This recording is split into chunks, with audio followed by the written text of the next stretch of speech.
వారికి ఉన్న 3 బిడ్డలు.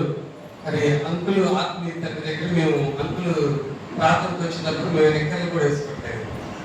చిన్నాము, బాగా అంత చిన్నాము, అల్లర్లు చేసి ఇప్పుడు ప్రార్థన అంకులు కూర్చుంటే వాళ్ళిద్దరు చిన్నపిల్లవాడు నేను రోడ్ల మీద ఆడుకోవడం అట్లా ఆ పరిస్థితులు తను తిరిగిన మేము దేవుడు అంకుల్ని అక్కడే అది ఆత్మీయ తండ్రి దగ్గరే ఆ ఆత్మీయ తండ్రి స్థానంలో అంకులు నిలబడి వాక్యం చెబుతున్నప్పుడు మేము కొంచెం ఎదుగుదలలోకి వచ్చాం. అంకుల్ వాక్యం చెబుతున్నప్పుడు ఇప్పుడు సందర్భం కాబట్టి చెప్తున్నాను. ఒక ఆయన ఉన్నాడు, ఆయన అన్నాడు, బాలసాయి గారు వాక్యం చెబుతుంటే ఆ కాకులు కూడా సౌండ్ చేయట్లేదురా ఎక్కడ నేను అనేది. అది యథార్థ ఇప్పుడు చెబుతుంది అంకుల్ కొట్టే. అంటే అంత చక్కటి ఆత్మీయ గారి తండ్రి దగ్గర ముందు కూర్చున్నాడు. అంకుల్ వచ్చి ఆంటీ అని వచ్చి అలా కూర్చున్నాడు. అలా ఉన్నప్పుడు ఆ అంకుల్ తర్వాత పాటలు పాడటం శ్రీనివాసరావు గారు అని ఆయన ఉన్నాడు, రేపల్లో ఉంటాడు, చనిపోయారు. వారందరూ కూడా మంచి సేవకుల మధ్యలో నలిగారు. ఆత్మీయ తండ్రి గారు జయరావు గారు, కళ్యాణ్ జయరావు మాస్టర్ గారు ఆ స్కూల్ మాస్టర్ గారు ఎవరు వచ్చి తిట్టినా ఎవరు కొట్టినా నవ్వుతూనే ఉండేవాడు, కానీ ఒక్క మాట కూడా ఆయన వచ్చేది. అలాంటి ఆత్మీయ తండ్రిని మేము జ్ఞాపకం చేసుకోవటం, ఆ సండే స్కూల్లో చదివి మేము ఈరోజు ఈ స్థితిలో ఇలా నుంచుంటామన్న సంగతిని మాకు తెలియదు. అది వారి కన్నీరు కాల్చిన కన్నీరు మమ్మల్ని ఇక్కడ నిలబెట్టింది. మరి ఈ అవకాశం ఇచ్చిన అంకుల్ గారికి 240 అంకులు జాబ్ చేస్తా, ఈ పశువులు దాంట్లో జాబ్ చేస్తా, ఖచ్చితంగా సండే వచ్చి 4-5 కలిపి వచ్చి అక్కడ కూర్చొని అయిపోయి దాకుండేవారు.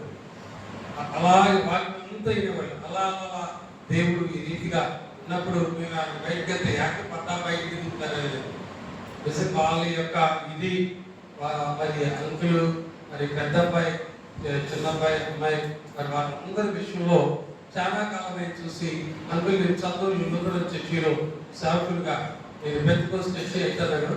దాని నుంచి దేవుడు తీసుకొచ్చాడు, నూతనంలోకి తీసుకొచ్చాడు. నూతనంకి వచ్చి వచ్చినప్పుడు అవినాష్ గారు వాళ్ళ గృహప్రవేశం పెట్టినప్పుడు వెళితే అక్కడ అంకుల్ వచ్చాడు. నాకు తెలియదు. ఆ అంకుల్ వచ్చినప్పుడు అంకుల్ చేసి ఏంటి అంకుల్ అని అంటే అప్పుడు అంకుల్ నా పక్కన కూర్చోబెట్టుకొని ఇంటికి తీసుకుని వెళ్ళి నాకు చాలా సంతోషం వేసింది. ఎందుకంటే వాళ్ళ ముందు ఉన్న మేము వాళ్ళ ముందు అంగీలు వేసుకొని అలా కూర్చోడానికి కూడా నేను కొంచెం కాకపోతే నాకు తప్పదు. ఆ అంకుల్ నన్ను చూసి చాలా సంతోషపడి, ఎందుకంటే ఆ ఉన్న బంధం. మరి మా అమ్మగారు నర్సు, మా నాన్నగారు స్టేట్ బ్యాంక్, మా ఇంట్లో అందరూ ఎంప్లాయీస్, నేను ఒక్కడిని కాలేదు. చిన్నవాళ్ళని తిరిగి ఎక్కడ చూసినా గొడవలే. వచ్చి మా అమ్మ పాస్టర్ వాళ్ళు చెప్పారు. అంత నీచమైన స్థితిలో ఉన్న నన్ను జ్ఞాపకం చేసుకొని ఈరోజు ఈ జీవ గ్రంథం పట్టుకోవడానికి దేవుడు ఏ అర్హత లేని నాకు దేవుడు తెలుస్తూ వచ్చాడు. దేవుడి సన్నిధిలో నిలిచోడానికి, దేవుడి సన్నిధిలో ఉండడానికి నేను ఎవరిని అందుకని అంటాడు, నీవెవరివి అని అన్నప్పుడు నిజమే, నేను ఎవరిని, ఏ అర్హత లేని వాడిని, ఏ యోగ్యత లేని వాడిని, ఏమన్నా మంచిదంటే ఏమీ లేదు, ఏ అన్ని దోషములతో కప్పబడి నన్ను దేవుడు మరి ఆయన ప్రేమించి నీవు అనే మాట నన్ను నేను పరిశీలన చేసుకున్నప్పుడు నీవు అని దేవుడు అన్నప్పుడు నేను నిజమే, నేను యోగ్యత లేని వాడిని. యోగ్యత లేని నాకు ఈ జీవగ్రంథం ఇచ్చాడు. యోగ్యత లేని నాకు దేవుడు జీవము కలిగిన వాడు అని చెప్పడం మాట నా నోట నుంచి మరి భయంకరంగా అంకులు చెప్పిన మాట నా సాక్షిగా కానీ భయంకరంగా తిరిగి ఏ రోజు ఏ క్షణంలో మమ్మల్ని ఇంట్లో నుంచి బయటకు వెళ్ళేవాళ్ళు కదా. అంకులు లేదు, మా ఫాదర్ బయటకు రాడు, అమ్మ అసలు తెలియదు. ఇంట్లో వాళ్ళు అక్కడ ఉన్న మా కుటుంబం ఎప్పుడు బయటకు వస్తుందో తెలియదు. వాళ్ళ డ్యూటీలు ఇంటికి.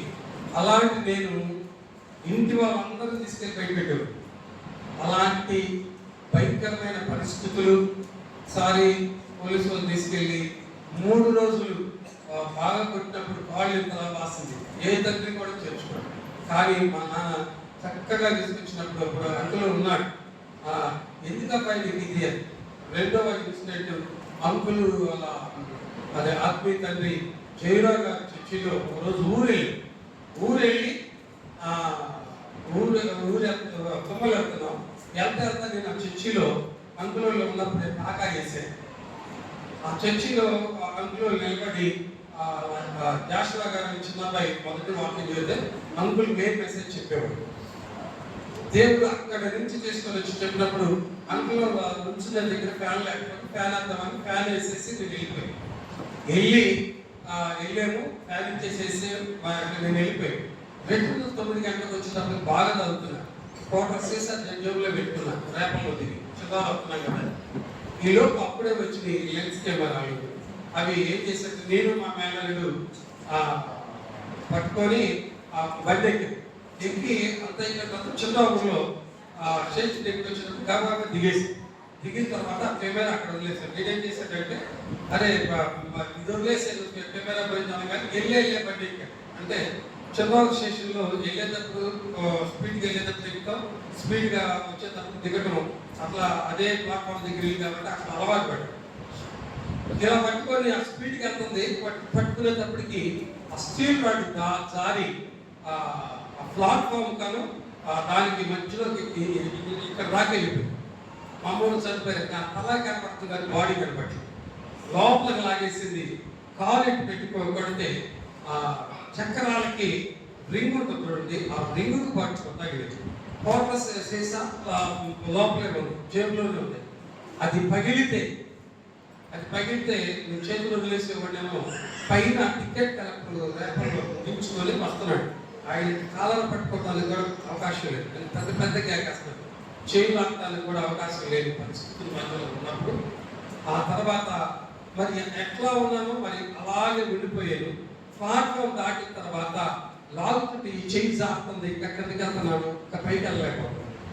ఆయన టికెట్ కలెక్టర్ అక్కడ నుండి ఇంకో ఆయన సహాయం వచ్చి కాలరెట్టు పట్టుకొని పైకి పట్టుకున్నాడు. మెల్లిగా వెళ్ళిన తర్వాత ఆయన ఇంటికి తీసుకెళ్ళి ఫస్ట్ ఎయిడ్ చేసినప్పుడు అలాగే ఏం ఎట్లా తీసుకొచ్చి ఎవరు ఏంటంటే నేను తర్వాత చెబుతాను. నాకు చక్కగా చేసేసి ఇంటికి పంపించిన తర్వాత వీళ్ళందరూ ఏడ్చుకుంటా జాషువా నేను జయరావు మాస్టర్ దగ్గరికి వెళ్ళి ఆ చర్చిలో కూర్చొని ఏడుస్తుంటే నేను మామూలుగా ఇంటికి వచ్చేసాను. చచ్చిపోయాను అనుకున్న నన్ను దేవుడు క్షేమంగా తీసుకొచ్చినప్పుడు మొదటిగా గల ఆత్మీయ తండ్రి జయరావు గారు జాషువా ఇద్దరు వచ్చి ప్రార్థన చేశాను. ఎందుకు ఈ మాట చెప్తున్నానంటే నీకెవరివి అంటే ఏ యోగ్యత లేని నన్ను మృతుడుగా ఉండవలసిన మమ్మలను ఏంటంట సజీవులుగా ఉంచి ఈరోజు ఈ యొక్క జీవగ్రంథం పట్టుకోవడానికి దేవుడు ప్రకటిస్తూ వచ్చాడు. ఎందుకు ఈ మాట అంటున్నానంటే దేవుడు మనము నీవెవరివి అని అపోస్తుడైన పౌలు ఆ యేసు ప్రభువుని అడిగినప్పుడు నువ్వు హింసించుతున్న వాడిని నిజమే. ఆయన హింసిస్తున్న అనేకమైన రీతిగా కుటుంబం అంతా దైవత్వమే, కుటుంబాలన్నీ కూడా దైవత్వమే. కానీ వాటిలో ఒక చీడ పురుగులాగా మాలాంటి యవనస్తులు ఉన్నప్పుడు ఆ పరిస్థితులకు ఆకర్షించబడ్డప్పుడు దేవుడు మమ్మల్ని మర్చిపోలేదు, జ్ఞాపకం చేసుకున్నాడు. అందుకని దేవుడు ఆదికాండంలో మాట్లాడబడింది 12వ అధ్యాయంలో ఆదికాండం 12వ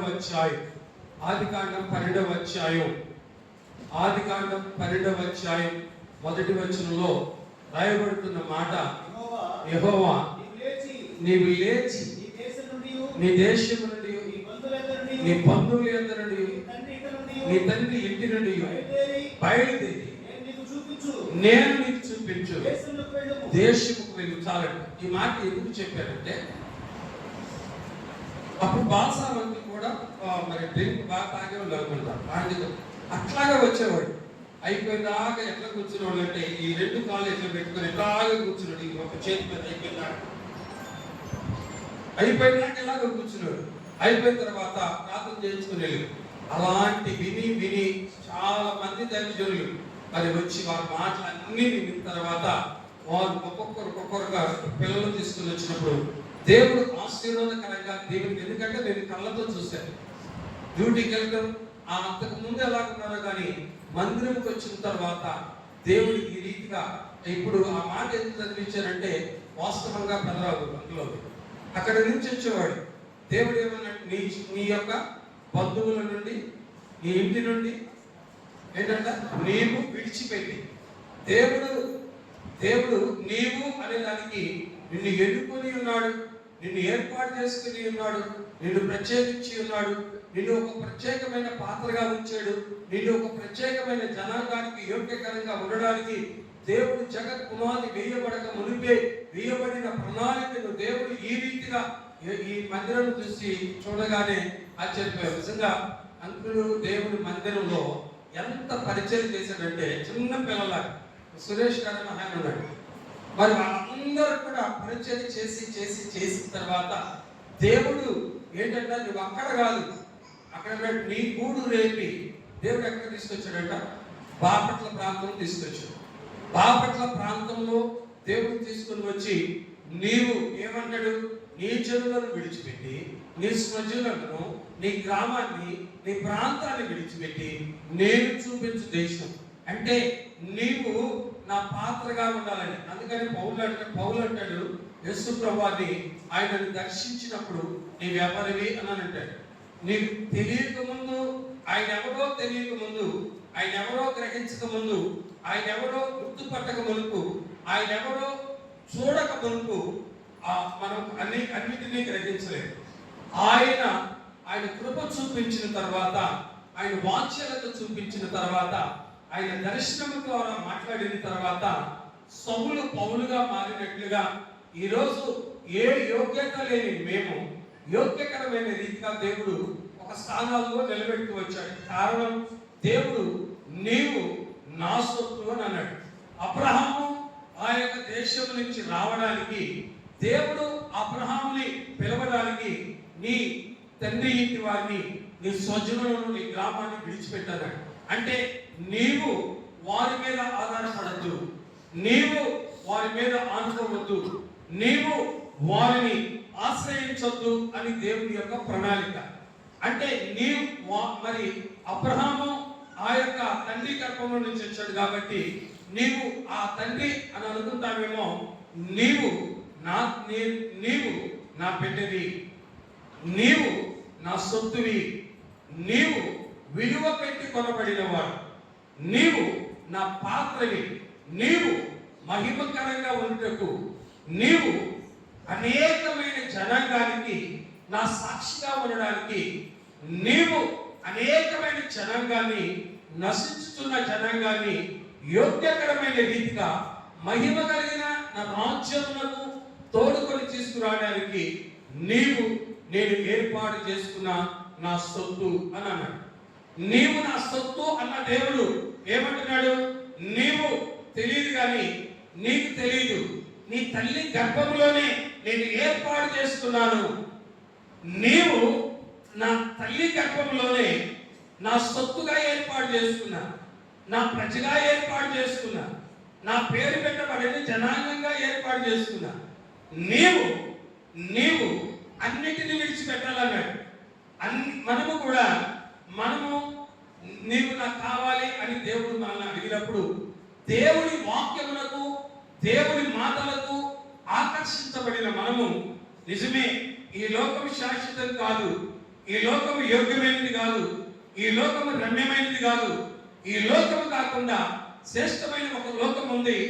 ఆ లోకంలో ఉండే యోగ్యమైన దేవుడే మనకి శ్రేష్ఠుడు అని ఎరిగిన మనము ఆయనను, అయ్యా నీవు నా సొత్తు, నీవు నీ బిడ్డగా ఉండటకు నీ కృప మా మీద ఉంచు అని ప్రార్థించినప్పుడు దేవుడే మనలను బలపరిచి ప్రతి పరిస్థితుల్లోనూ, ప్రతి విధానంలోనూ దేవుడు మనలను నడిపిస్తూ వచ్చినాడు.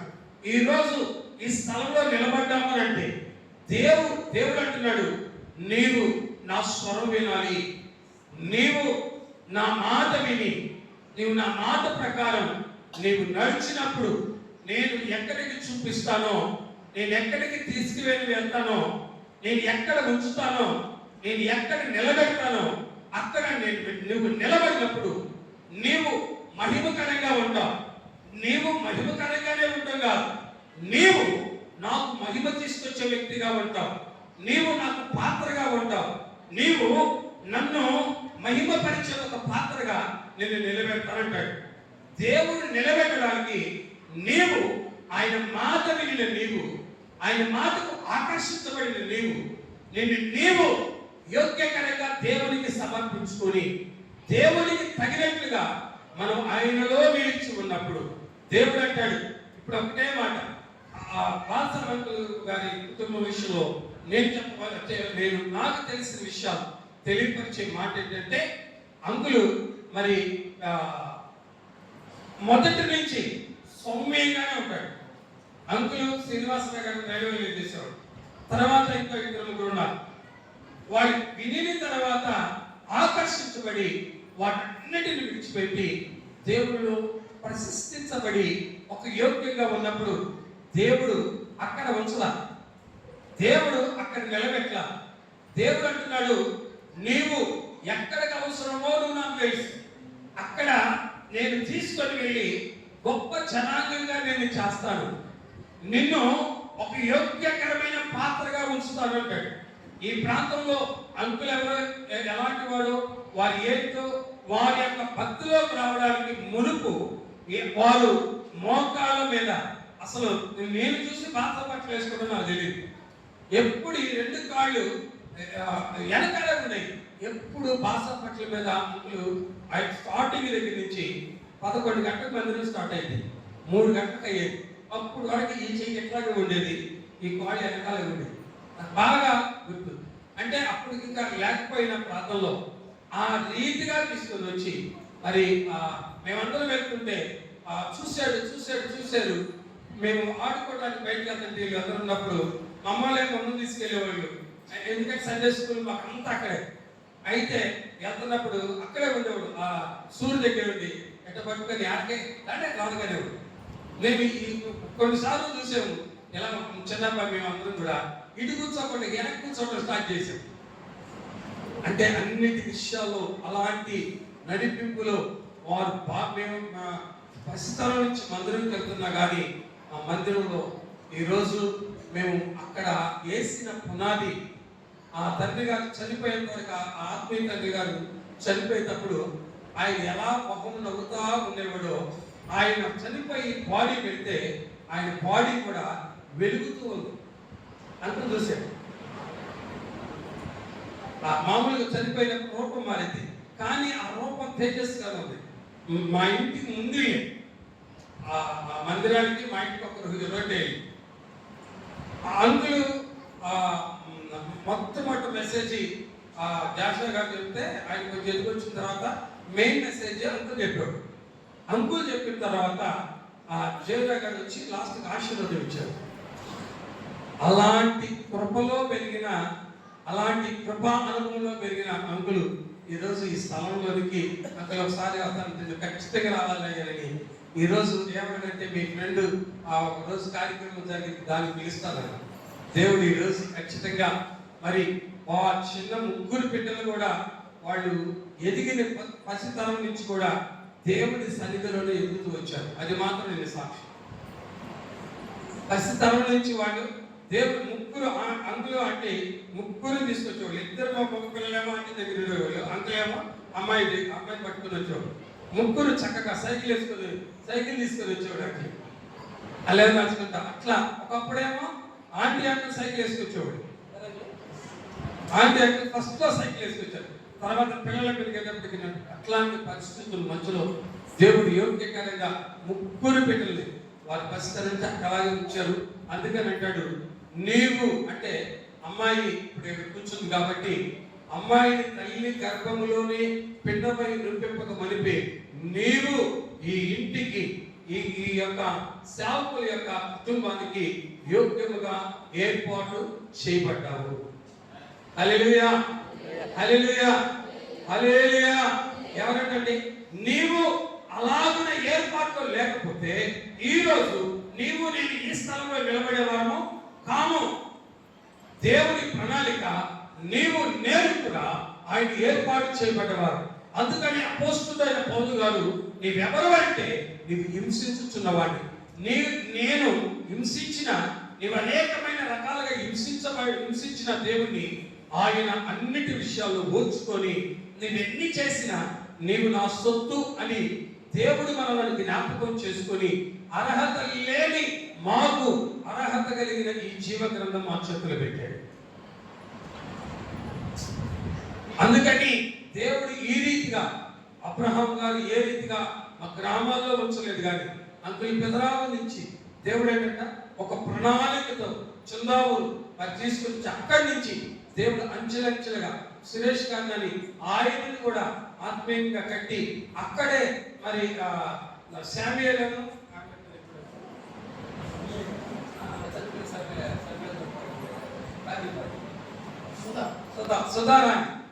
సుధారాణి వీళ్ళందరూ కూడా అంకులు వాక్యానికి అసలు అంకులు వాక్యం చెప్పినప్పుడు ఆయన మొదటి మెసేజ్ అయిపోయిన లాస్ట్ మెసేజ్ కదా, అంకులు వాక్యం చెప్పినప్పుడు చెట్టు అక్కడ చెట్టు ఉండేది, పెద్ద చెట్టు. ఆ చెట్టు మీద ఈ మన పక్షులు చాలా ఉండేవి. మన అవి అక్కడే ఉండి ప్రార్థన అయిపోయేంత సేపు ఒక్కటి కూడా నన్ను తెలిసేది కాదండి. కొంగలు ఉంటాయి కదా, కొంగలు చాలా ఉండేవి, ఒక్కటి కూడా సైలెంట్గా ఉండేది. ఎందుకంటే నేను కళ్ళతో చూసాను, అప్పుడు మాకైతే తెలియదు, ఇంత అనుభవం తెలియదు, ఇన్ని పరిస్థితులు మాకు తెలియదు. ఈరోజు ఈ బైబిల్ గ్రంథం పట్టుకున్న తర్వాత అంత ఆత్మ సంబంధమైన కృప, అంత ఆత్మ సంబంధమైన నడిపింపబడిన దైవజనుడు మీకు దేవుడు మీ మధ్యలోకి పంపటం, అది దేవుడు ఇచ్చిన కృప, అది దేవుడు ఏర్పరచు. ఎందుకంటే అంకుల్ దేవుడి సొత్తు, ఆయన ఉద్యోగం చేస్తున్న దేవుడి క్రమాన్ని తప్పల, దేవుడి సంఘాలు కట్టే విషయంలో, దేవుడి పని విషయంలో, దేవుని ఆ నడిపింపు విషయంలో అబ్రహాము గారిని అక్కడ అన్నట్లుగా నీవు నీ స్వజనులను, నీ గ్రామమును, నీ ప్రాంతమును విడిచిపెట్టు, నేను నిన్ను ఆశీర్వదిస్తానన్నాడు. నిజమే, ఈరోజు పెద్ద కుమారుడు దేవుడు జ్ఞాపకం చేసుకున్నాడు, చిన్న కుమారుడిని దేవుడు చక్కగా జ్ఞాపకం చేసుకున్నాడు. కుమార్తె అంకుల్ ఏ డిపార్ట్మెంట్ ని విడిచిపెట్టాడో మరలా ఆ డిపార్ట్మెంట్ లోని కుమార్తెను తీసుకొని వెళ్ళి ఏ రికమెండేషన్ లేకుండా, ఎవరు ఇది లేకుండా దేవుడు కృపతో దేవుడు ఆ కుటుంబాన్ని జ్ఞాపకం చేస్తున్నాడు. దేవుడు అంటాడు, అబ్రహాముకు తోడై ఉన్నట్లుగా నేను తోడై ఉంటానని. అలానే అబ్రహాము జీవితంలో ఉన్న విషయాలను జ్ఞాపకం చేసినందుకు చాలా చేస్తూ ఈ వాక్యం మనందరికీ హృదయాల్లో ఫలించను గాక. హల్లెలూయా.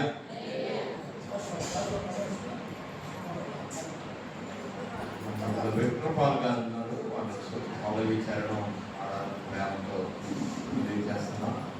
నిత్య జీవ సూర్యువ ఎప్పుడైనా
నాకు కూడా ఆశీర్వాదం, నా కుటుంబానికి కూడా ఆశీర్వాదం నేను నమ్ముతున్నాను.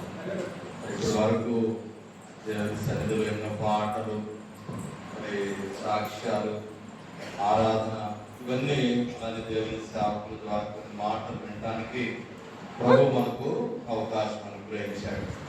నేను కూడా కొద్ది నిమిషాలు దేవుని వాక్యం చెప్పాలని దేవుని సేవకులు చెప్పిన విధానాన్ని బట్టి నేను కూడా దేవుని మాటలు చెప్పడానికి మీ ఎదుట నేను నిలబడ్డాను. నేను కూడా ఏం వాక్యం చెప్పాలి అని ప్రార్థన చేస్తా వచ్చాను. ప్రార్థన చేస్తా ఉన్నప్పుడు దేవుడు నాకు దావీదు జీవితాన్ని జ్ఞాపకం చేశాడు.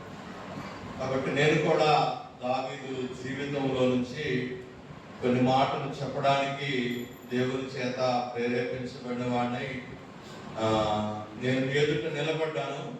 కాబట్టి దేవుని వాక్యంలో నుంచి ఇందాక గ్రీటింగ్స్ చెప్పిన దైవజనులు చెప్పిన 2వ సమూయేలు గ్రంథం, పరిశుద్ధ గ్రంథమైన బైబిల్లో నుంచి 2వ సమూయేలు గ్రంథం 7వ అధ్యాయంలో కొన్ని మాటలు చదివి దేవుని మాటలు, దేవుని ప్రణాళిక మరి బిడ్డలతోనూ లేకపోతే మనందరితో ఈ మాటలు తెలియచేయటానికి నేను ఇష్టపడతా ఉన్నాను.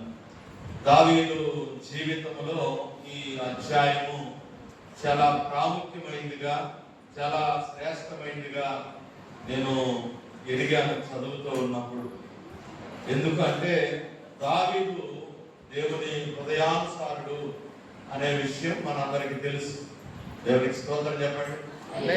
దావీదు కోరుకున్న సౌలు అవిధేయుడైనప్పుడు దేవుడు తన హృదయానుసారుడైన దావీదును మరలా సౌలుకు బదులు రాజుగా చేసినట్లు పరిశుద్ధ గ్రంథం మనకు తెలియజేస్తాం. అలాంటి దావీదు జీవితంలో ఎన్నో విషయాలు మనం నేర్చుకోవడానికి కొన్ని పాఠాలు ఉన్నాయి. దేవుని సేవకుడు యోసేపు జీవిత చరిత్రను చెబుతూ ఆయన ఇలా చెప్పాడు, నేను యోసేపు జీవితం మీద 100 ప్రసంగాలైనా చేయాలి అని నేను నిర్ణయించుకున్నాను అని చెప్పాడు డాక్టర్ విజయ్ గారిని, దైవజనుడు. అలానే భక్తుల జీవితాల్లో మనం ఎన్ని ధ్యానాలైనా, ఎన్ని పాఠాలైనా మనం నేర్చుకోవచ్చు, సంఘంలో నేర్పించవచ్చు. కాబట్టి దావీదు జీవితంలో శ్రేష్టమైన మాటలు ఎన్నో మనం నేర్చుకునే అవకాశం ఉంది. మొదటి వచనం చదివిన తర్వాత నేను 7వ వచనం దగ్గర నుంచి నేను చదువుతాను. 8వ వచనం దగ్గర నుంచి 7వ అధ్యాయం 2వ సమూయేలు గ్రంథం 7వ అధ్యాయం 1వ వచనంలో యెహోవా నలుదిక్కుల అతని శత్రువుల మీద అతనికి విజయమునిచ్చి అతనికి నెమ్మది కలుగజేసి, దేవునికి స్తోత్రం. దేవుడు తనను నమ్మిన ప్రజలకు లేదా తనను అనుసరించే భక్తులకు దేవుడు విజయాన్ని, నెమ్మదిని కూడా అనుగ్రహిస్తాడు. హల్లెలూయా. చాలా మంది జీవితాల్లో విజయాలు దొరుకుతాయి కానీ చాలా మందికి నెమ్మది దొరకదు. విజయం పొందడం కంటే నెమ్మదిగా బ్రతకడం గొప్ప విషయం. కాబట్టి క్రైస్తవ జీవితం నెమ్మదిగా బ్రతకవలసిన జీవితం. మన జీవితంలో ఎన్ని కష్టాలున్నా, ఎన్ని బాధలున్నా, ఎన్ని అవసరాలున్నా, ఎన్ని ఇబ్బందులు ఉన్నా దేవుని బిడ్డలారా మనము నెమ్మదిగా బ్రతకడం నేర్చుకోవాలి. దేవుడు దావీదుకు విజయాన్ని ఇచ్చి శత్రువులందరి మీద అని రాయబడి తర్వాత ఆయన దేవుడు దావీదుకు నెమ్మదిని కలుగ చేసినట్లు రాశాడు. తర్వాత దావీదు తన మనసులో ఆలోచన చెప్తాడు. నేను దానికి అక్కడ కాకుండా దేవుడు దావీదుతో చెప్పమని దైవజనుడికి చెప్పిన మాటలు నేను మీతో చెప్పడానికి ఇష్టపడుతూ 8వ వచనం దగ్గర నుంచి ఇంచుమించుగా 17వ వచనం వరకే దైవజనుడి ద్వారా దేవుడు దావీదుకి దైవజనుడి ద్వారా దేవుడు దావీదుకు మాత్రమే కాదు దావీదు వంశానికి కూడా చెప్పిన మాటలు ఇక్కడ రాయబడింది. అవి నేను చదవడానికి అయితే ఎవరైనా చదివితే నేను కూడా సహాయం చేయవచ్చు. 8వ వచనం. కాబట్టి నీవు నా సేవకుడకు దావీదుతో, వినండి ఈ మాట మనుషుల మాటలు కాదు. ఈ ఈ మధ్యాహ్న కాల సమయంలో ఈ మాటలు నేను అంకులు ఎప్పుడు నా గురించి చెప్తా ఉంటాడు, నేను చెప్పే మాటలుగా మీరు వినొద్దు. నేను ఇంతకుముందు చెప్పిన మాట ఇది దేవుడు తాను ఉద్దేశము కలిగి తాను ఉద్దేశించిన మాటలను తాను అభిషేకించి తాను ఏర్పాటు చేసుకుని తన హృదయానుసారుడైన దావీదుకును, దావీదు తరువాత తన వంశానికి ఏమి చేయాలనుకుంటున్నాడో దేవుడు చెప్పిన మాటలు ఇవి దేవుని మాటలు. ఇవి దేవుని మాటలుగా మీరు వినాలని ప్రేమతో మీకు తెలియజేస్తున్నాను.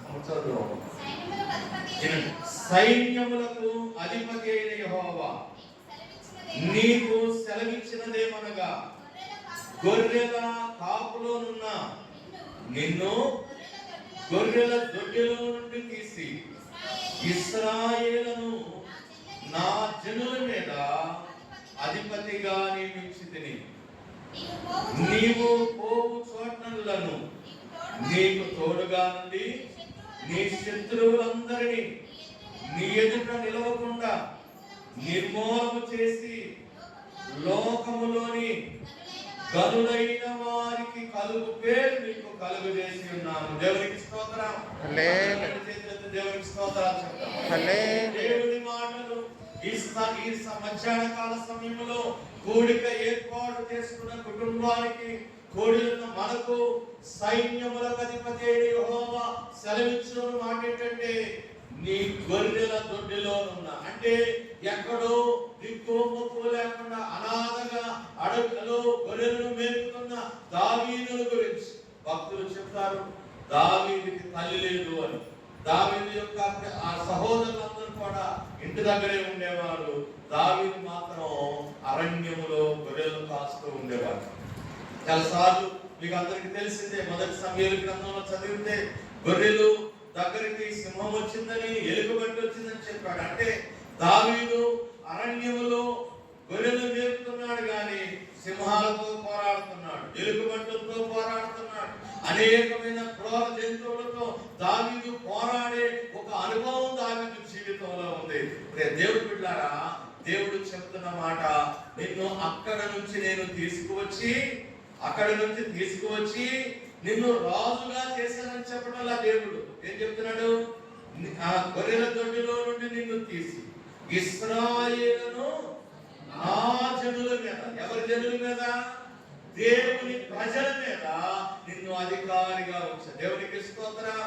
ప్రజలులారా, దేవుని ప్రణాళికలో ఒక వ్యక్తి ఉంటే, దేవుని చిత్తములో ఒక వ్యక్తి ఉంటే, దేవునికి హృదయానుసారంగా జీవించే అనుభవం ఒక వ్యక్తి జీవితంలో ఉంటే, దేవుడు ఎంత ఆధిక్యతనిస్తాడంటే తన ప్రజల మీదే ఒక అధికారిగా దావీదును చేసినట్లు దేవుడు చెప్తున్నాడు. ఇక్కడ దేవుడు సెలవిచ్చిన మాట. దేవునికి స్తోత్రం. ఎవరిని హెచ్చించే మనసు లేదు ఇక్కడ. కానీ అలాగే దేవుని సేవకులు మరి బాలసమయ్య గారిని కూడా దేవుడు ఈ ప్రాంతానికి తీసుకొచ్చి ఈ ప్రాంత ప్రజలకు, దేవుని ప్రజలు వీళ్ళు, ఈ కాలనీలో ఉన్న వాళ్ళందరూ కూడా దేవుని ప్రజలే. దేవునికి స్తోత్రం చెప్పండి. ఒకవేళ మీరు మారు మనసు పొందకపోవచ్చు, ఈ రోజు కాక రేపు దేవుడు ఈ కాలనీ మీద ఒక ప్రణాళిక కలిగి ఉన్నాడు. చెప్పడం అలవాటు చేసుకోవాలి. దేవుని వాగ్దానం మన దగ్గరకు వచ్చినప్పుడు ఆమెని సంచులు వేసుకునే అనుభవాలు మనం కలిగి ఉంటాం. దేవునికి స్తోత్రం. ఈ కాలనీలో ఉన్న ప్రతి వ్యక్తి, ప్రతి కుటుంబం దేవుని ప్రణాళికలో ఉన్న కుటుంబాలు, దేవుని ప్రణాళికలో ఉన్న వ్యక్తులు. దేవునికి స్తోత్రం. ఆ ప్రణాళికకు ఎవరు లోపడతారో, ఆ ప్రణాళికను ఎవరు అంగీకరిస్తారో వాళ్ళందరూ దీవించబడతారు. హల్లెలూయా. నాకు కూడా ఈ ప్రాంతం బాగా పరిచితమైన ప్రాంతమే. నేను కూడా ఈ ప్రాంతంలో తిరిగిన వాడిని. మా మేనత్త గారు ఇక్కడే, ఆ ఎదురు ఇల్లు మా మేనత్త వాళ్ళ దగ్గర ఉండేది. నేను కూడా చాలా సార్లు వచ్చాను. కొన్ని సంవత్సరాలు నేను ప్రభువుని నమ్ముకున్న కొత్తలో ఈ ప్రాంతానికి వచ్చాను. 98వ సంవత్సరంలో ఈ ప్రాంతానికి అంతకుముందు చాలా సార్లు వచ్చా. అప్పుడు ఈ ప్రాంతం అంతా కూడా ఇసుక, ఇల్లు లేవు, అన్ని పూరి గుడిసెలే. మీరు ఏమనుకోనంటే ఒక మాట చెప్తాను, నాకు తెలిసిన మాట. ఈ ప్రాంతంలో సరైన వ్యక్తులు లేని ప్రాంతంగా గుర్తించబడే తప్పైతే నన్ను క్షమించు. కానీ ఈ ప్రాంతం ఈరోజు దేవుడు దర్శించి దేవుడి సేవకులను పంపించి ఈ ప్రాంతానికి దేవుని దాసుని దేవుడు ఒక ఆశీర్వాదకరంగా చేశాడు. దేవునికి స్తోత్రం చెప్పండి. నిజమైతే దేవునికి స్తోత్రం, రెండు చేతులైతే దేవునికి స్తోత్రాలు చెప్పండి. కాలనీని దేవుని సేవకుడు వచ్చిన తర్వాత పూరి గుడిసెలు తాటాకులు ఇల్లు ఇవన్నీ, ఇసుకలో ఉండే ఇల్లు ఇవన్నీ కూడా. కానీ దేవుడు ఈరోజు ఒక మంచి ప్రాంతంగా దేవుడు చేశాడు. దేవుడు చెప్తున్నాడు, నా సేవకుడైన దావీదుని నేనే ఆ గొర్రెల దొడ్డిలో నుండి తీసి ఇదిగో నా ప్రజలైన ఇశ్రాయేలు మీద నేను అధికారిగా వచ్చి అందరు తాగలేదు, వెళ్ళే ప్రతి చోటకు తోడై ఉన్నాను. దేవునికి స్తోత్రం చెప్పండి. నేను మంచి వాక్యాన్ని ధ్యానం చదువుతా ఉన్నప్పుడు ద్వితీయోపదేశ కాలంలో ఒక మాట నాకు చాలాసార్లు చదివాను, కానీ అది చదువుతా ఉన్నప్పుడు నాకు ఒకసారి ఇలా అర్థమైంది. దేవుణ్ణి నమ్ముకున్నవాడు లేదా దేవుణ్ణి ఎరిగిన వారి యొక్క కుమారుల గురించి రాయబడిన మాట. ఇప్పుడు నేను భక్తి చేస్తున్నాను, లేకపోతే దేవుని సేవకులు భక్తి చేస్తున్నాడు. ఆ భక్తి అంట మా ఇంటారు అందరూ వినండి, ఆ భక్తి ఆయన పిల్లలకు ఆయన మనవలకు కూడా ఆయన భక్తి ఆశీర్వాదం. వాళ్ళ తండ్రి చేసే భక్తి వాళ్ళ పిల్లలకి, అంటే మనం చేసే తప్ప ఉప్ప మంచి చెడ ఏదైనా అది 2 తరాలకు దీవెనగా ఉంటుంది. హల్లెలూయా. అర్థమైందా? ఈరోజు ఇప్పుడు నేను మా నాన్నగారికి ప్రభు దగ్గరికి వెళ్ళారు లేరు. ఒక మా నాన్నగారి ఆధ్యాత్మిక జీవితం బాగుంటే ఆయన ఆశీర్వాదం నా మీద, నా పిల్లల మీద. ఈరోజు నా పిల్లలు బాగున్నారంటే అది నా మంచి కొంతవరకేమో, కానీ ఆ దీవెన మా నాన్నగారు. దేవునికి స్తోత్రం. ఈరోజు బాలసామంతులు ఆ దీవెన వాళ్ళ పిల్లల మీద కూడా ఉంటుంది. దేవునికి స్తోత్రం. ఇప్పుడు కిషోర్ చేసేదైనా, మధు చేసేదైనా, లేకపోతే జాన్ గారు వీళ్ళు చేసే భక్తి వాళ్ళ తర్వాత 3 తరాలకు దీవెనగా 2 తరాలకు దీవెనగా మారుతుంది. కాబట్టి నేను డానీ విషయంలో లేకపోతే నీలిమ విషయంలో ఈ పిల్లల విషయంలో అప్పుడప్పుడు మాట్లాడతా, అంకులు అయ్యా ఇవన్నీ జీవితాలు ఎలా ఉన్నాయి, పరిస్థితులు ఉన్నాయన్నప్పుడు నేను ఎప్పుడు ఈ మాట అంటా ఉంటాను, అంకులు మీరు పరిశుద్ధులు, మీ ఆశీర్వాదం మీ మనవరాల మీద ఉంటుంది. దేవునికి స్తోత్రం. కాబట్టి దావీదుతో దేవుడు చెప్తున్న మాట, నేను ఇక్కడే ఆగిపోతే అన్ని విషయాలు చెప్పలేను. కాబట్టి నువ్వేడు ప్రతి చోటకి దేవుడు సేవకుడే కాదు, వారి సంతానం వెళ్ళే చోట కూడా దేవుడు వస్తాడు. దేవుడి స్తోత్రం. తమ్ముడు మధు డ్యూటీ నిమిత్తం హైదరాబాద్ లో ఢిల్లీలో ఉన్నప్పుడు దేవుడు తన కాపుదలను వారి పిల్లల మీద ఉంచినట్లుగా మనం చూస్తా ఉన్నాం. కాబట్టి ఇక్కడ చెప్తున్న మాట, నీవు పోవు చోట్లనెల్లా నీకు తోడుగా నుండి నీ శత్రువులందరినీ నీ ఎదుట నిలవకుండా నిర్మూలం చేసి లోకములో కనులైన వారికి కలుగు పేరు నీకు కలుగజేసి ఉన్నాను. దేవునికి స్తోత్రం చెప్పండి. ఆయన పిల్లలకు, వినండి మాట, దేవుడి సేవకుడిగా ఆయన పిల్లలకు దేవుడు లోకములో గనులైన వారికి కలిగే పేరుస్తాడు. దేవునికి స్తోత్రం. మనకు ఆస్తి లేకపోవచ్చు, అండ లేకపోవచ్చు, మనకు పలుకుబడి లేకపోవచ్చు, కానీ మనకు సమస్తము మనం నమ్మిన దేవుడే. నమ్మితే ఆమె చెప్పండి. అక్కడ సౌండ్ లేదు, ఆకలి అవుతున్నట్టుంది. దేవునికి స్తోత్రం. మీరందరూ 10ంటికో 9ంటికో టిఫిన్ చేసి ఉంటారు, మేము 7ంటికే చేసాం. మీకంటే ఎక్కువ మాకే ఆకలి అవ్వదు, ఎందుకంటే మేము విజయవాడ నుంచి వచ్చాం. దేవునికి స్తోత్రం.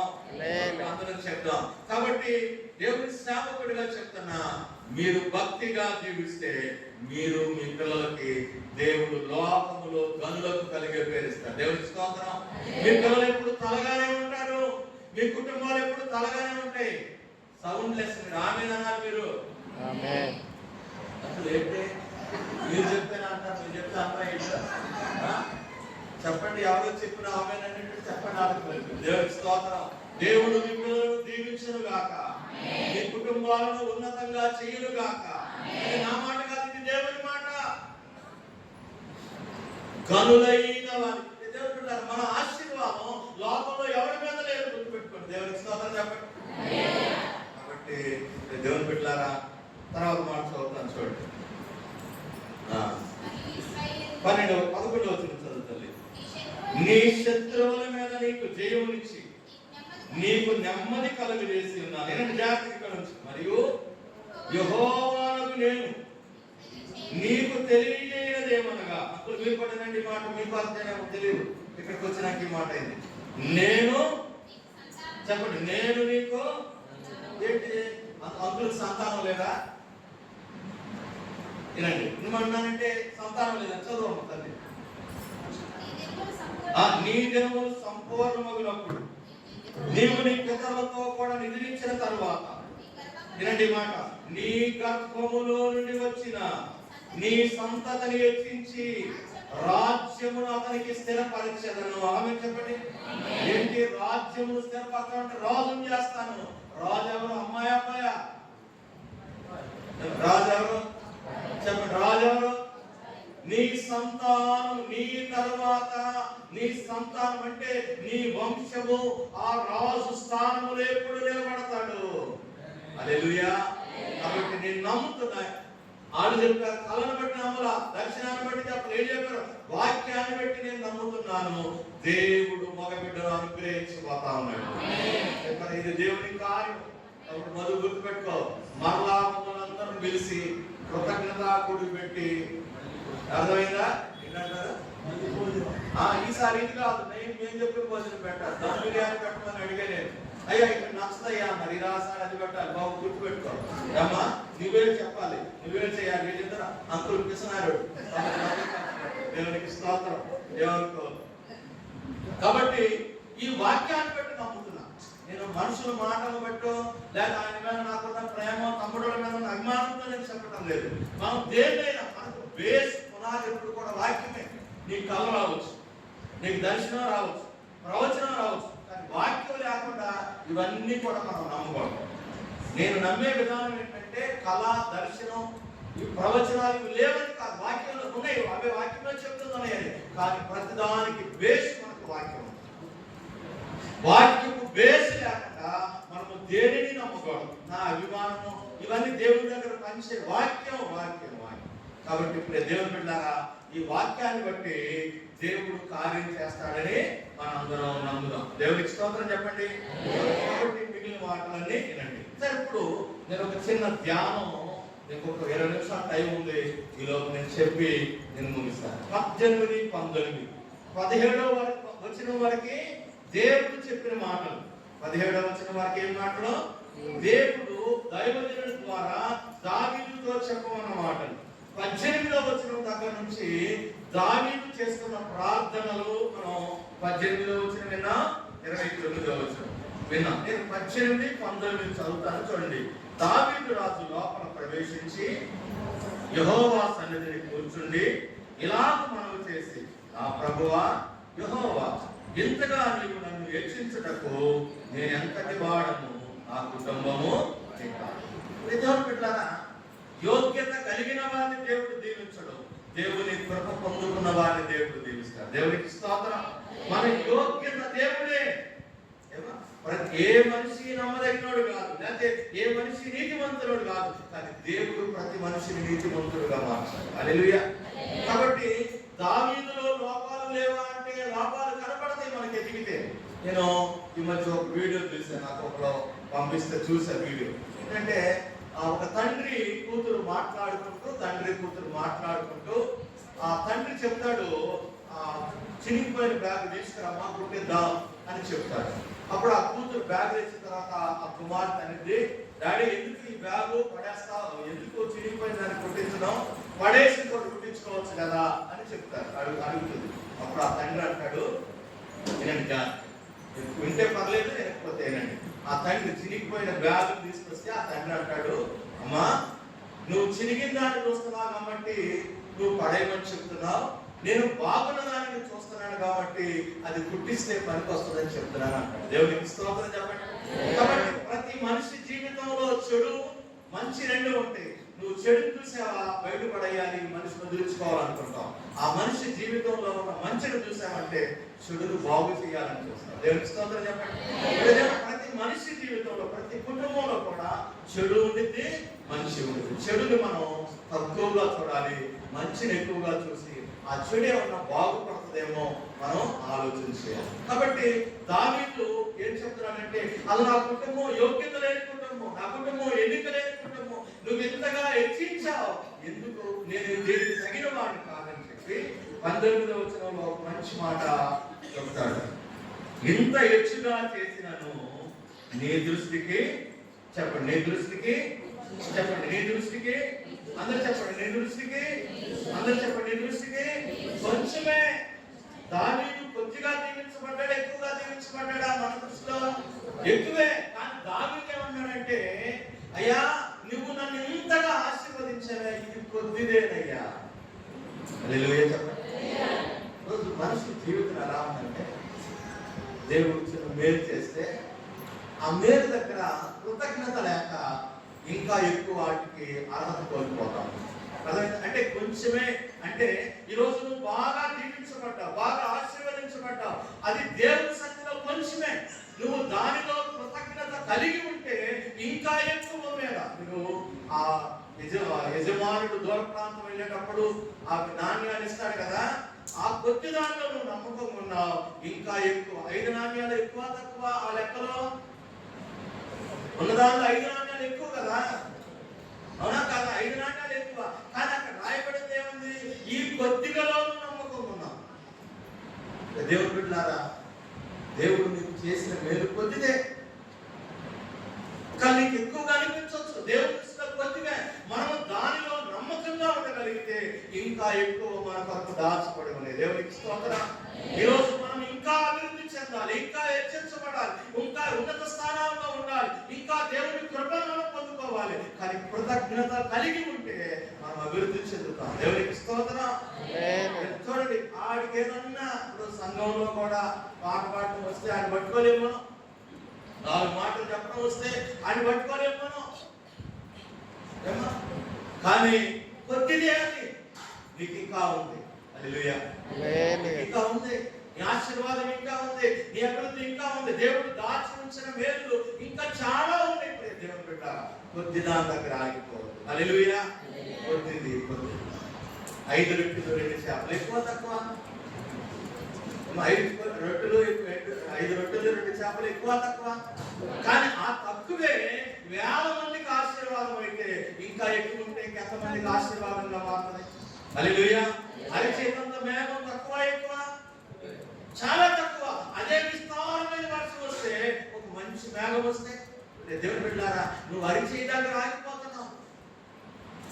దేవుడు నీకు విస్తారమైన దాన్ని ఇవ్వడానికి ఆశ కలిగి ఉన్నాడు. నువ్వు కృతజ్ఞత కలిగి ఉండు. అందుకే భక్తుడైన దావీదు 29వ వచనంలో ఏమంటారంటే, దయచేసి వినండి, దయచేసి మీ దాసుడైన నా కుటుంబము నిత్యము వినండి ఆశీర్వాదం నిలిచి ఉండాలంటే దేవుని సన్నిధిలో నిలిచి ఉండాలి. హల్లెలూయా చెప్పండి. ఆశీర్వాదం నిలిచి ఉండాలంటే, ఆశీర్వదించబడ్డా మంచిదే, అది నీకు నిలిచి ఉండాలంటే నీవు దేవుని సన్నిధిలో నిలిచి ఉండు. దేవుని మందిరంలో, దేవుని వాక్యములో, ప్రార్థనలో, విశ్వాసములో మనకు నిలిచి ఉండాలి. దేవునికి స్తోత్రం చెప్పండి. ఆయన సర్వ సమృద్ధి కలిగిన దేవుడు. హల్లెలూయా. మనం ఏం చేస్తామంటే వృద్ధిది రాగానే అమ్మయ్యా ఆగిపోతున్నాం. ఆగిపోకూడదు దేవుడు. అందుకే నేను ఒక మాట దీనికి చదివి 4-5 వచనాలు చెప్పాలనుకున్నాను, కానీ నేను తర్వాత సహోదరి కొరకు సేవకులందరూ ప్రార్థన చేయాలి. ఇప్పుడు అసలు విషయం అక్కడ ఉంది. దాని తర్వాతే అంకులు బయటకు పంపుతారు, లేకపోతే పంపడం. ఎందుకంటే కుమార్తెల నిమిత్తము 14 ఏండ్లను, నీ మంద నిమిత్తము 6 ఏండ్లను నీకు కొలువు చేసి ఈ మాట. అయినను నీవు నా జీతమును, చెప్పండి, అయినను నీవు నా జీతమును, ఎవరి గురించి రాయబడిన మాట? యాకోబు గురించి రాయబడిన మాట. యాకోబు తన మామైన లాబానుతో మాట్లాడుతుంటాడు, అయ్యా నీకు ఎన్ని సంవత్సరాలు నేను కొలువు చేశా, అయినా నువ్వు నా జీతాన్ని ఎన్నిసార్లు మార్చా? యాకోబు నష్టపోయాడంటావా, లాభపడి ఉంటాడంటారా? 10 సార్లు మారిస్తే నష్టమే కలుగుతుంది. దాన్ని మనం ఇలా ధ్యానించాలి. ఏమా 10 సార్లు మారిస్తే అమ్మ కాలు ఎప్పుడు పడుతున్నాయా? చెప్పండి. దేవుని స్తోత్రం చెప్పండి. అందరూ కూర్చున్న వాళ్ళందరూ చేయాలి. హల్లెలూయా. 10 సార్లు జీతం ఎందుకు మార్చాడు? మేలు కలుగుతుందని. అంటే ఇప్పుడు వాస్తవానికి యాకోబుకి నష్టమే కలిగింది 10 సార్లు జీతం మార్చడం వల్ల. నమ్ముతారు? మాకు ఏకిపోయింటారు? దేవుని స్తోత్రం చెప్పండి. హల్లెలూయా. చెప్పండి, మరొకసారి చెప్పండి. హల్లెలూయా. నష్టం కలిగింది యాకోబు. ఏం కలిగింది? నష్టం. ఇప్పుడు నష్టములో యాకోబును చూద్దాం. 32వ అధ్యాయం 9వ వచనం. 32:9. నష్టంలో యాకోబును చూస్తున్నాం మనం.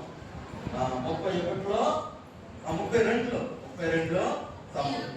అప్పుడు యాకోబు, నా తండ్రి అయిన అబ్రహాము దేవా, నా తండ్రి అయిన ఇస్సాకు దేవా, నీ దేశమునకును నీ బంధువుల యొద్దకును తిరిగి వెళ్ళుము, నీకు మేలు చేసేదనని నాతో చెప్పిన యెహోవా, ఏంటి మాట, నీవు నీ సేవకునికి చేసిన సమస్తమైన ఉపకారములకును సమస్త సత్యములకు అపాత్రుడను.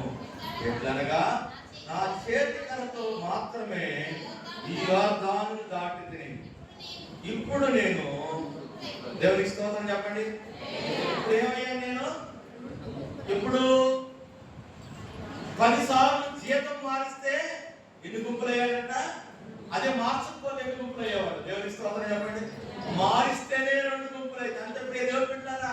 మనుషులు నష్టం చేయాలనుకున్నా, మనుషులు కీడు చేయాలనుకున్నా, మనుషులు అపాయం చేయాలనుకున్నా, నీతో ఉన్న దేవుడు వారి అపాయాన్ని నీకు 2 గుంపులుగా మారుస్తాడు. దేవునికి స్తోత్రం. అర్థమైంది? దేన్ని?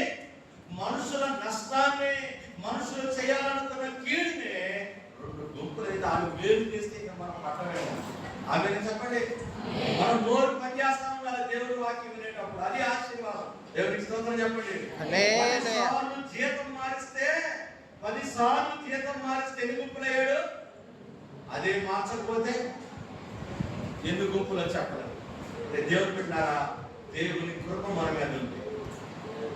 దేవుని కృప మన మీద ఉంది. మనల్ని ఎవరు ఆపలేరు. ఆమేనన్నారా? నీ పిల్లలకు ఎవరు నష్టం చేయలేరు. నీ పిల్లల అభివృద్ధిని ఎవరు ఆపుకోలేరు. నీ అభివృద్ధిని ఎవరు ఆపలేరు. దేవుడిచ్చి ఆశీర్వాదం ఎక్కడ నీకు ఎక్కడ అడ్డు రాదు. ఇది దేవుడి మాట. కాబట్టి ఇప్పుడే దేవుడు బిడ్డలారా, దావీదుతో దేవుడు చెబుతున్న మాట, నిన్నెక్కడ నుంచి తీసుకొచ్చానో దావీదా, తీసుకొచ్చి వదిలేదా అయితే నేను, నువ్వు వెళ్ళే చోట కల్లా నేను వచ్చాను. అంటే దేవుడికి పనేం లేదా? మనం పైన తిరుగుతాడా? ఆయనకి మనం ఒక్కలమేనా? మనం ఆలోచించి నాకు ఆ యోసేపు అన్నదమ్ములకు కప్పులు పంపాడు, నాన్న తీసుకురండి అని చెప్పి వెళ్ళాడు. పిల్లలు వచ్చాడు. యాకోబుతో చెప్తారయ్యా, యోసేపు బతికే ఉన్నాడు, ఇదిగో ఈ రథాలన్నీ నీ కోసం పంపించాడయ్యా, అలా వెళ్దామంటే రాత్రి యాకోబు ఆలోచిస్తాడు, అయిపోతుంది నేను రావటం ఏంటి? నేను కానాన్లో ఉండాల్సిన వాడిని కదా, దేవుడు కానాన్లో కదా నన్ను ఉండమన్నాడు అన్నప్పుడు రాత్రి దేవుడు యాకోబుతో మాట్లాడుతున్నాడు, యాకోబా, నువ్వు ఐగుప్తుకు వెళ్ళడానికి నువ్వు భయపడబాకా, నీ ఎప్పుడు నేను వస్తాను. దేవుడికి స్తోత్రం. మాట చదువుతున్నప్పుడు ఒకసారి నా గుండె పగిలిపోయింది. ఐగుప్తు శపించబడిందే, దేవునికి కోపం పుట్టించే దేశం, దేవుడు ఇష్టం లేని ప్రాంతమే. ఆ ప్రాంతానికి తన దాసుడు వెళతా ఉంటే దేవుడు కూడా అక్కడికి వస్తానన్నాడంటే అసలు దేవుడు తన బిడ్డలు ఎంత ప్రేమిస్తున్నాడో దేవుడు బిడ్డ. దేవునికి స్తోత్రం. హల్లెలూయా. నువ్వెక్కడికి వెళితే, నువ్వెక్కడ నిలబడితే, నువ్వు ఏమి చేస్తే దేవుడు నీ తన హస్తాన్ని నీకు తోడుస్తాడు. దేవునికి స్తోత్రం. అదే మాట యాకోబుతో చెప్పాడు, దావీదుతో అంటున్నాడు, నువ్వు వెళ్ళు చోటకెలా నేను వస్తాను. హల్లెలూయా. తీసుకురావడమే కాదు, నీకు నేను తోడొస్తాను. తోడు రావడమే కాదు, ఈ లోకములో కనులైన వారికి కలిగిన పేరు. ఆమె చెప్పండి, ఏ పేరు? అంటే దావీదు అడవిలో బ్రతికేవాడండి, ఆయన్ని ఎవరు గౌరవించడం. కానీ దేవుడు అన్నాడు, నేనుండి నీకు ఘనతనిస్తానన్నాడు. అంత మాత్రమే కాదు, నువ్వు కూర్చున్న సింహాసనం మీద నీ కడుపులో నుంచి వచ్చిన వాడు ఎప్పుడు అక్కడ నిలబడతాడు. దేవునికి స్తోత్రం. దేవుని సేవకుడుగా నమ్ముతున్నా ఈ బాలసామంతులు గారి, లేకపోతే సేవకుడు బాలసామంతులు గారి సంతానం అంటే వారి పిల్లలు ఎప్పుడు కూడా వారి సంతానంలో ఒకడెప్పుడు దేవుని సేవకుడుగా ఉంటాడు. ఇది దేవుని మాట, అది ఎవరో తెలియదు. దేవుడు వారి సంతానమును కూడా ఆ సేవక వంశములో నిలబెడతాడని ఈ వచనాన్ని బట్టి నేను నమ్ముతున్నాను. దేవునికి స్తోత్రం. దేవుడు ఇదిగో రాజుని ఇవ్వబోతా ఉన్నాడు. ఆ రాజుని ఎప్పుడు సింహాసనం మీద కూడా ఉంచబోతాడు. ఒకవేళ తప్పిపోతే దేవుడు తప్పిపోయిన పిల్లల గురించి ఆయన హృదయంలో బాగుంది. దాని గురించి ఇక్కడ మాట చదివి నేను ప్రార్థన చేస్తాను. చూడండి 7వ అధ్యాయంలో తప్పిపోయిన ఆయన గురించి రాయబడింది 13వ వచనం. అతడు నా నామ ఘనత కొరకు ఒక మందిరమును కట్టించును, అతని రాజ్య సింహాసనమును నేను నిత్యముగా స్థిరపరిచెదను. 14వ వచనం 7వ అధ్యాయం 2వ రాజుల గ్రంథం 14వ వచనం. నేను అతనికి తండ్రినయుండును, అతడు నాకు కుమారుడయుండును. అతడు పాపము చేసిన ఎడల నరుల దండముతోను మనుషులకు తగు దెబ్బలతోను అతన్ని నేను శిక్షించును గాని నిన్ను స్థాపించుటకై నేను కొట్టివేసిన సౌలునకు నా కృప దూరమైనట్లు అతనికి నా కృపను దూరం చేయను. నీ మట్టుకు నీ సంతానమును నీ రాజ్యమును నిత్యము స్థిరమగును, నీ సింహాసనము నిత్యము స్థిరపరచబడదును అనెను.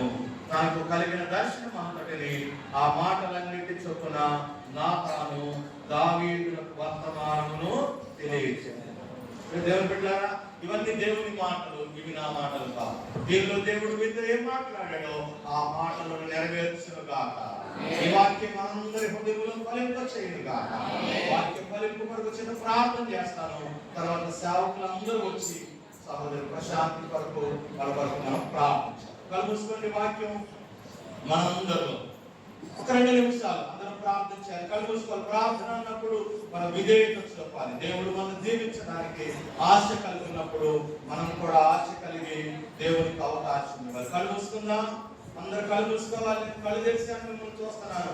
కళ్ళు తెరవని వారిని నేను చూస్తా ఉన్నాను. కళ్ళు మూయాలి. అందరూ కళ్ళు మూసి చిన్న ప్రార్థించాలి. ప్రభువా ప్రభువా అందరం అడుగుదాం. ప్రభువా దావీదు కృప నా మీదకి రావాలి, దావీదు కృప నా పిల్లల మీదకి రావాలి, దావీదు కృప నా సంతానం మీదకి రావాలి. దావీదుతో మాట్లాడిన మాటలు ఈ మధ్యాహ్నం నాకేనని నమ్ముతున్నాను. ప్రభువా ఈ మాటలు నాలో నెరవేర్చాయి, అందుకు తగిన కృప నాకు ఇవ్వని అందరం ప్రార్థించేద్దాం. చిన్న ప్రార్థన. పరిశుద్ధుడైన తండ్రి, మీకు స్తోత్రం. మీ దాసుడిగా ఈ స్థలంలో నిలబడే కృపనిచ్చినందుకు స్తోత్రం. మీరు ఇచ్చిన మాటల్ని బిడ్డలతో చెప్పాను. ఈ మాటలు నమ్మిన ప్రతి వారి హృదయంలో యేసు క్రీస్తు నామములో క్రియగా మారును గాక అని పలుకుతున్నాను. మీ బిడ్డలు అనుభవించుకుంటున్నారు. దాసుడు బాలసాము ఆంటీని వారి పిల్లల విషయంలో నీ కృప తమ్ముడు మధు ప్రశాంతి విషయంలో అయా మీ వాగ్దానం యేసు క్రీస్తు నామములో ఇప్పుడే నీ బిడ్డలు స్వతంత్రించుకుందురు గాక అని పలుకుతున్నాను.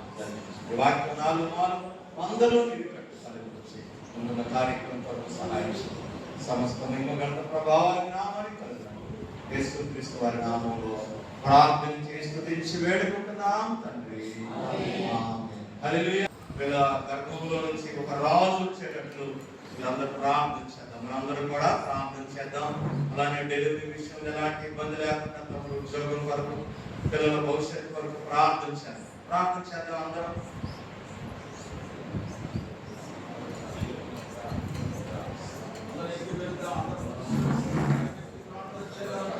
ప్రార్థించడం అందరం ప్రార్థించడం. ఒకళ్ళ ప్రార్థన కదా, అందరం ప్రార్థించడం. స్తోత్ర స్తోత్ర స్తోత్ర స్తోత్ర స్తోత్ర అన్నాడు. అన్న ప్రార్థన జ్ఞాపకం చేసుకొని సమయం ఇచ్చారు దేవా. అట్టి భాగ్యం బిడ్డకు దయచేయబడను గాక. ఈ పరిశుద్ధాత్మ చేత నింపబడను గాక. నా తండ్రి నీ దాసుడు తండ్రి తరతరాలకు తండ్రి నీ పరిచర్య ఉండడానికి సహాయం అందించండి దేవా. సమయంలో ప్రవర్తనిస్తామని నమ్ముతూ ప్రార్థిస్తున్నాం. మీరే మాకు తోడుకుని నడిపించి నీ ఆత్మకార్యం జరిగించండి. బాబు జీవితం తండ్రి తన జీవితం విషయంలో తన జీవితాన్ని మీరు ఆస్వాదించండి. బిడ్డలు బదులుగా యవనస్తులు అడుగు పెట్టబోతుండగా వారి చుట్టూ కూడా నీ కంచి వేసి నీ కాపుదలు ఉంచండి. కుటుంబం అంతా దీవించండి. అందుకు మంచి ఆరోగ్యాన్ని దయచేయండి. ఆంటీకి ఇంకా ముగ్గురు బిడ్డలకు కుమార్తెకు వీరందరూ దీవించబడి తరతరాలకు నీ దీవెని పొందుకునే కుటుంబాలుగా వీరందరినీ సిద్ధపరిచి సహాయం దయచేసి ఆదరించమని యేసు నామమున మనల్ని సమర్పించి ప్రార్థించి అడిగి పొందుకొని ఉన్నామని నమ్ముచున్నాము తండ్రి. ఆమేన్. స్తోత్రాలు చెప్తాం అందరం. కూడి ఉన్న వాళ్ళు కూడా స్తోత్రం స్తోత్రం స్తోత్రం. దేవుని సేవకులు బాల సమర్థులు గారిని బట్టి స్తోత్ర. పెద్ద కుమారుడు కిషోర్ కుటుంబాన్ని బట్టి దేవునికి స్తోత్ర. వాళ్ళ పిల్లలను బట్టి స్తోత్ర. తమ్ముడు మధు కుటుంబాన్ని బట్టి పిల్లలను బట్టి సహోదరిని బట్టి దేవునికి స్తోత్ర స్తోత్ర. నీలిమా కుటుంబం జాన్ గారి పిల్లలను బట్టి స్తోత్ర స్తోత్ర. స్తుతులు స్తుతులు స్తుతులు స్తుతులు నాయన. నానాడు మా ఇశ్రాయేలు ప్రజల యొక్క స్తుతుల మీద ఆసీనుడు అయిన దేవా మీకు స్తోత్రం స్తోత్రం స్తోత్రం స్తోత్రం. మీ స్థలంలో నాయన మీ ఆత్మ సంచారం ఉంచండి. ఆత్మ సంచారం దేవా దేవా నీ వాక్య ప్రత్యక్షత ద్వారా నాయన మీరు మాట్లాడిన ప్రతి మాట ఈ మధ్యాహ్నకాల సమయంలో ఈ కుటుంబము స్వతంత్రించుకున్నది గాక. యేసు క్రీస్తు నామములో ఈ వాక్యము నీ బిడ్డల మీద నిలిచి ఉండును గాక. నీ బిడ్డల హృదయాలలో నిలిచి ఉండను గాక. వీరి కుటుంబాలలో నిలిచి ఉండను గాక. వీరి కష్టార్జితాలలో నిలిచి ఉండను గాక. పిల్లల చదువులో నిలిచి ఉండను గాక. వీరి ఆధ్యాత్మిక జీవితంలో నిలిచి ఉండును గాక. యేసు క్రీస్తు వారి సమృద్ధైన కృప ఈ బిడ్డలందరినీ ఆవరించును గాక. దావీదుకు ఎక్కడికి వెళ్ళినా తోడై ఉన్న దేవుని హస్తపు కృప ఈ బిడ్డలు కూడా ఎక్కడికి వెళ్ళినా తోడై ఉండి నడిపించును గాక. దయాళుడైన తండ్రి మీకు స్తోత్రాలు. అంకులకి మంచి ఆరోగ్యం, ఆంటీకి మంచి ఆరోగ్యం ఇవ్వండి. కిషోర్ కుటుంబాన్ని దీవించయ్యా. తమ్ముడు మధుని బట్టి వందనాలు. ప్రేమించిన తన భార్య ప్రశాంతిని బట్టి వందనాలు. పిల్లల బట్టి వందనాలు. సహోదరి మీద నీ కృప ఆవరింప చేయండి. ఆయన ఆనాడు తల్లి అయిన మరియ మీద నిలిచి ఉన్న ఆత్మని బిడ మీద నిలిచి ఉండును గాక.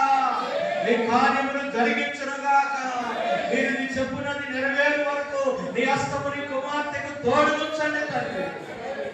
మంచి ఆరోగ్యమునివ్వండి. సుఖమైన ప్రసవం కొరకు ప్రార్థిస్తున్నాం. దీవించి నాయన సహోదరుడు నాయన సేవకులు జాన్ గారిని బట్టి నీలిమాని బట్టి ప్రేమించిన ఇద్దరు బిడ్డలు బట్టి వారి జీవితాల్లో చేసిన మేలు బట్టి మీకు స్తోత్రాలు.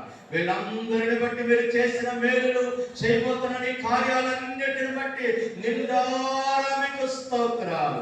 నిండారా మీకు స్తోత్రాలు. నిండారా మీకు స్తోత్రాలు. సమృద్ధైన కృప వీరి మీద నిలిచి ఉండును గాక. నిలిచి ఉండును గాక.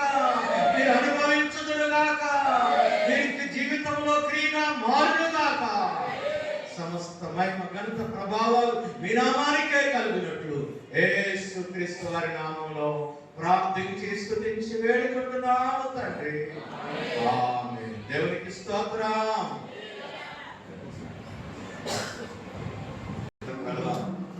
నా దేవునికి నా హృదయపూర్వకంగా నా కుటుంబ పక్షంగా ఇంతవరకు నడిపించిన నా తండ్రికి మొట్టమొదటిగా హృదయపూర్వకంగా కృతజ్ఞతాస్తుతులు నా తండ్రి పాదాలకు చెల్లించుకుంటున్నాను. ఆ పిలవగానే వచ్చినటువంటి దైవ సేవకులు చాలా దూరం ప్రాంతం నుంచి వచ్చారు. వారందరికీ కూడా నా హృదయపూర్వక వందనాలు. దేవుడు వారిని బలముగా వారిని వారి కుటుంబాల సంఘాలను అభివృద్ధి చేసి జీవ కిరీటము వారి సేవకుడు దయచేయను గాక. సహోదరుని బట్టి వందనాలు. మరి విశేషంగా ఈ కోటానికి కారణభూతురాలైనటువంటి నా చిన్న కోడలు ప్రశాంతికి ఆమె గర్భంలో ఉన్నటువంటి స్వాస్థానికి కూడా నా దేవుని దీవెనలు ప్రసాదించాలని కోరుకుంటూ ఉన్నాను. బంధువులు నాకు నా బంధువులందరికీ పిలుచుకున్నాను. నా తరఫున నా భార్య తరఫున వారందరూ వచ్చారు. వారందరికీ పేరు పేరున నా హృదయపూర్వక వందనాలు. విశేషంగా రాత్రి నుంచి ప్రయాసపడి నా బిడ్డలే వండాలి, నా సంఘస్థులే వండాలనే పట్టుదలతో నేను వారి చేత వండించాను. వారు చాలా ప్రయాసపడ్డారు. వారికి నా హృదయపూర్వకంగా నా థ్యాంక్స్ తెలియజేస్తున్నానండి. ప్రయాసపడి ఇందులో ఇజ్రాయేల్ గారు ఎన్నోసార్లు విసిగించే నాయకుడు కొబ్బరికాయ ఉల్లిపోయిందని ఉల్లిపోయినదని ఇదని ఆయపోయి విసుకోకుండా పాపం పట్టేసుకొని తిరిగి పరిచయం చేశారు. దీని అంతటిని మేనేజ్ చేసినటువంటి శ్రీమోహన్ గారికి, అలాగే దయానందం గారికి, సంఘస్థులకు మీ అందరికీ పేరు పేరున నా హృదయపూర్వకమైన వందనాలు తెలియజేస్తున్నానండి. చిన్న ప్రార్థన చేసి బ్లెస్సింగ్స్ ఇస్తాను. కొంచెం ఆలస్యమైంది, క్షమించండి. ఎవరు భోజనం చేయకుండా వెళ్ళవద్దు. ఈ బ్లెస్సింగ్ ఫుడ్ ఇది ఆశీర్వదించబడిన ఆహారం. తినండి, మీరు కూడా ఆశీర్వదించండి. నన్ను ఆశీర్వదించిన దేవుడు మిమ్మలను, మీ పిల్లలను, మన సంతానాన్ని కూడా ఆశీర్వదించను కాక. చక్కని ఫోటోలు తీసినటువంటి ఫోటోగ్రాఫర్ గారికి నా హృదయపూర్వక వందనాలు. ఇదంతా ఏర్పాటు చేసింది శివ. ప్రత్యేకమైన వందనాలు తెలియజేసుకుంటూ ఉన్నారు. పెదరావు నుంచి, దుగ్గిరాల నుంచి, చీరాల నుంచి, బెంగళూరు నుంచి, ఇంకా అనేక ప్రాంతాల నుంచి నా బంధువులు వచ్చారు. వారిని దేవుడు వారి బిడ్డ తరం దీవించింది. చిన్న ప్రార్థన. ప్రభువా, నా మంచి కాపరి, నా దేవుడా, నా బ్రతికి, నా జీవానికి, నేటి గంభీరమైన కూటానికి, మీరు చేసిన మేలులకు ప్రతి దానికి నేను అపాత్రుడను. ప్రభువా, అపాత్రుడనైనా నన్ను మీరు ప్రేమించి ఇంత గంభీరమైన కూటను కృతజ్ఞతలు చెల్లించుకోవడానికి మీరు కృప చూపించారు. స్తోత్రాలు తండ్రి. అబ్రహాము, దావీదులతో మేము ఆయన అన్యజనులము, అనాథలము, పితృపారంపర్యంగా శత్రువులుగా బ్రతికినటువంటి మమ్మలను ఈ కుమారుడు శిలువపై ఆత్మ ద్వారా అంగీకరించి ప్రేమించి చిన్న నమ్మకముతో పెద్ద దీవెనలిచ్చి కాపాడుతున్న దేవుడా నీకు స్తోత్రాలు.